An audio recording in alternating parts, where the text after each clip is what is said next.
Fidel, if you could just give a really quick overview of what hardware is in that appliance to give you that enterprise reliability. Absolutely. So it's really just a big FPGA where we did our special IP in there to make it be able to capture video and audio and split it accordingly, not just the video, but also the audio that goes along with it. We call it a 4K video wall appliance because that's an easy way to explain the product, but it can actually capture up to 8K by 8K at lower refresh rate, or 7680 by 1080, 4 by 1, or 1 by 4 wide. That's great.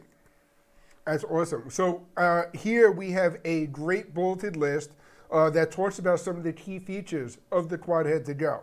There's a ton of information on this slide, so I'm going to keep the slide up. And Fidel, if you could walk us through this, that'd be great. Absolutely. So each output is independent. What we refer by saying that is we're saying each output can have its own resolution, its own rotation value, its own scaling value. You don't need to have exactly the same settings on each one of the outputs. That lets you do a lot of flexibility, a lot of different artistic and presentation walls.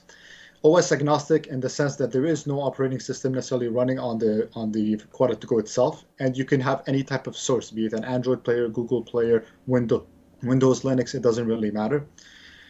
Hdcp, of course, we could capture any Hdcp encrypted source. We protect the signal all the way to the display without any issues. All the outputs are synchronized with each other. That's very important in the video wall space. We don't want to see any tearing between the monitors. It's the same reason that we also support bezel management and edge overlap. You want to make sure all the content is aligned appropriately.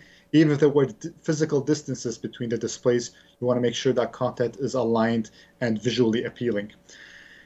The software could be used, we'll talk about the software a bit later, from Matrox. Otherwise, we have APIs and SDKs that you can leverage to do your own type of settings, your own type of management if you don't want to use our software.